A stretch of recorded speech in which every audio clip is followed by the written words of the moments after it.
There is a moment in every quarterback competition where the noise stops and the truth walks onto the field. No agents spinning the narrative, no front office managing the optics, no carefully worded press releases about open competition and equal opportunity. Just a football, a defense, and the unforgiving eye of a coaching staff that has no loyalty to anyone's feelings. That moment happened in Cleveland, and what it revealed was not close, not ambiguous, and not something anyone in that building is going to forget anytime soon. I want to tell you exactly what I saw, and more importantly, why it matters beyond the scoreboard of a single minicamp practice. Because what played out on that field was not just a bad day for one quarterback and a great day for another. It was the crystallization of everything that has been quietly building inside that organization for the better part of a year. The politics, the agenda, the managed competition, the beneficiary culture, all of it, stripped down and exposed on a practice field in front of coaches who have zero patience for anything that is not about winning football games. Let me start with the moment I keep coming back to, because it is the moment that tells you everything. Dillon Gabriel drops back, puts a man in motion, scans the field, reads the coverage, does all the things a quarterback is supposed to do in the preparation phase of the throw. And then the ball leaves his hand, and something happens that you genuinely cannot coach around. The ball dies. It does not cut through air with any velocity. It does not arrive with the kind of authority that makes a defensive back think twice about jumping the route. It floats, lazily, optimistically, like a quarterback who is willing but whose body has already made a different decision than his brain. A defender reaches up and takes it clean. No great athletic play, no scheme mastery.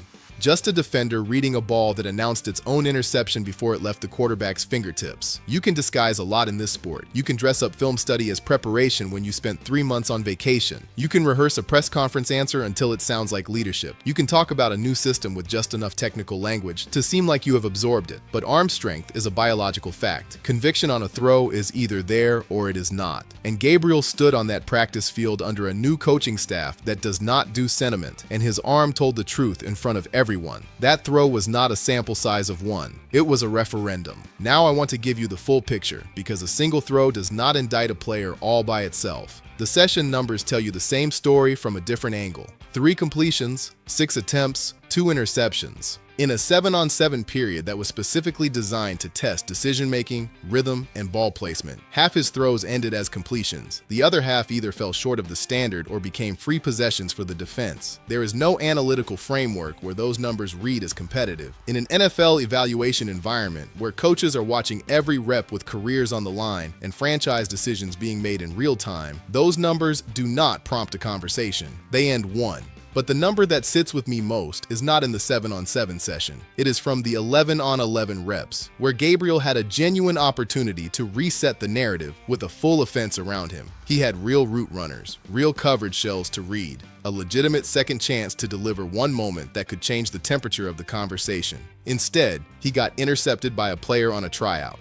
A man who drove to that facility carrying nothing but ambition and a prayer that someone would notice him. And Gabriel gave him a gift. The kind of gift that gets replayed in coaching meetings for weeks. The kind that follows a quarterback into every subsequent evaluation of his candidacy. Context is currency in the NFL. Getting beaten by a first-round cornerback in tight coverage is football. That happens to everyone. Getting beaten by a player who has not yet earned a roster spot is a different kind of loss. It follows you. It gets whispered about in rooms where you are not present. It becomes the representative image coaches reach for when they are deciding who gets first-team reps and who does not. Gabriel did not just have a difficult practice. He authored a specific, damaging chapter in how this coaching staff will see him going forward. And then the microphones came out. I want to be very careful here, because I do not think press conference performance should define a player's worth. But what Gabriel said, or more precisely what he refused to say, is not a small detail in this story. He was asked where he spent his offseason, a routine question, an open invitation to demonstrate seriousness, focus, and competitive urgency, to say something, anything, that signals you understood the magnitude of the opportunity in front of you and chose to attack it rather than drift through it. His answer? I was places. I have spent a lot of time sitting with that answer, because there are 2 possible interpretations, and neither of them is good. Either Gabriel genuinely does not understand what this competition means for his professional future, which would be a staggering misread of his own situation, or he does understand it and has chosen a posture of deliberate detachment, playing it cool when the moment demands fire. Both readings point to a player who has not fully internalized the seriousness of what Todd Monken's arrival means for everyone in that building, including him. Monken did not come to Cleveland to manage a depth chart. He came to build a winner. Those are fundamentally different mandates. Compare that to Shedeur Sanders. When Shedeur talks about preparation, there is a specificity to it that carries real weight. He gets into the system. He talks about mechanical adjustments, about film sessions, about conversations with the coaching staff around what this offense demands from a quarterback who wants to run it at the highest level. He talks about his offseason the way a man talks about something he loved doing, something that absorbed him completely and left him better on the other side of it. That is not PR speak. That is the difference between a player who spent 4 months consuming this opportunity and one who spent it somewhere unspecified. The playbook answer made things worse. Gabriel started talking about conceptual similarities between offenses, about how everyone processes plays differently, about learning being an ongoing journey. 30 seconds of structurally sound English that communicated absolutely nothing of substance. And I want to be precise about this, because there is a recognizable sound to a quarterback who has actually lived inside a new playbook and has developed genuine opinions about what they are learning. There is texture to the answer, specific things they love about how the system creates leverage on certain coverages, things they are still working to internalize, questions they are trying to answer in film. Gabriel had none of that. He had the verbal equivalent of his own waffled throw, technically formatted, substantively empty. Here is the part of this story that I think matters more than anything else, and it deserves to be said without softening it. Last season was not just difficult for Gabriel in terms of performance. It was difficult in a specific structural way that directly involved the other quarterback now competing against him. Shedeur Sanders walked into Cleveland as a first-round pick with genuine talent and genuine potential, and for a significant portion of that season, his development was managed downward by a coaching staff that had already made a decision about what they were building before the reps were ever fairly distributed. His opportunities were rationed in a way that had nothing to do with merit and everything to do with organizational politics. Gabriel was in that building. He watched that happen. He benefited from how the reps were distributed and how the narrative was shaped around both quarterbacks. And he was silent, not because he was obligated to start a revolution, but silence in that specific context is not neutral. When another player's legitimate professional development is being suppressed in ways that benefit your own standing, silence is a choice. It is a posture.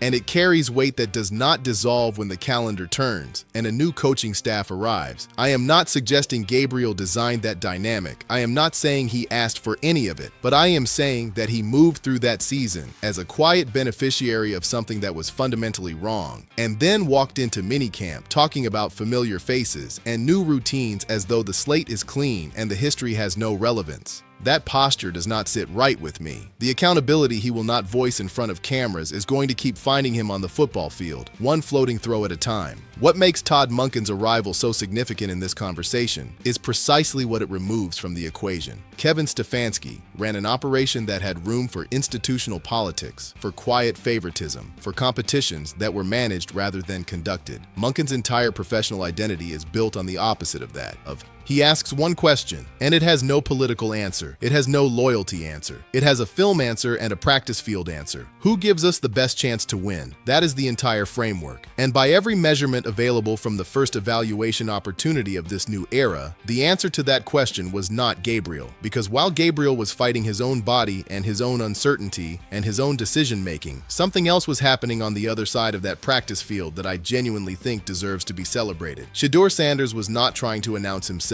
He was not performing for the cameras or seeking validation from observers. He was simply operating, running the first-team offense with the poise of a man who has already solved the hardest conceptual problems in the system, making reads with the decisiveness of a quarterback whose offseason was spent so deep inside the playbook that the reads feel instinctive rather than calculated. Delivering the ball with the kind of clean, certain authority that defensive backs in the NFL are paid well to disrupt and still could not disrupt. There is a specific quality to that kind of performance that you cannot manufacture. It is the result of talent colliding with preparation at the exact right moment. And Shedeur produced it in front of a coaching staff that was watching everything and pretending to watch nothing, because great coaches always are. He commanded the first-team offense on the first day of meaningful evaluation under a new system and made it look like he had been running that system for a full season. That is not luck. That is not favorable rep distribution. That is what serious preparation looks like when it meets a genuine competitive opportunity. I think about what Shedeur Sanders has been through in this building. He was drafted into a situation that was already compromised before he arrived. He walked through that door carrying first-round expectations into an environment that had quietly decided something different before he ever took a meaningful snap. He survived that. Not just survived it, but apparently used it, stored it, processed it into something that came out on that practice field as an urgency and a focus that no one in that facility was going to ignore.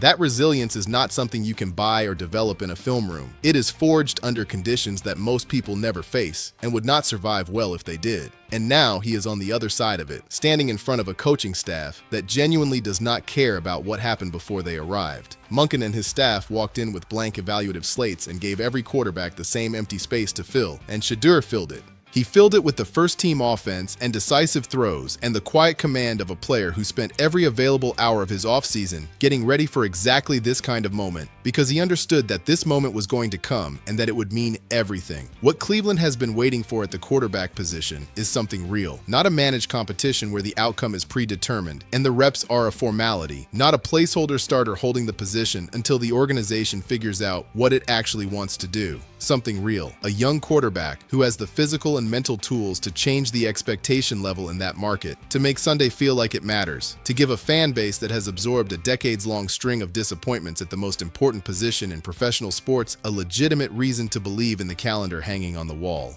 Everything about that mini camp practice pointed toward that quarterback being Shedeur Sanders. The rep distribution said it. The way the coaching staff responded to plays in real time said it. The contrast between what the two quarterbacks produced when the conditions were equal said it. And the practice field said it more clearly than any press conference or official depth chart announcement ever will, because practice fields do not have talking points, and coaching staffs cannot hide what they are actually evaluating when they are watching film at 1 in the morning. There is a kind of clarity that comes from watching competition stripped of narrative management. When the reps are distributed honestly and the evaluation is real, and the coaching staff is asking a single question with no predetermined answer, the football field becomes the most honest space in the entire organization. And in Cleveland, on the first day of meaningful evaluation under a new coaching staff in a new era for the franchise, that honest space delivered a verdict. One quarterback completed his throws with authority and ran the first-team offense with the command of a man who has spent months earning the right to stand in that spot. The other completed half his attempts and handed his last rep to a player trying out for the roster. The starting job in Cleveland belongs to Shedeur Sanders. The film says it.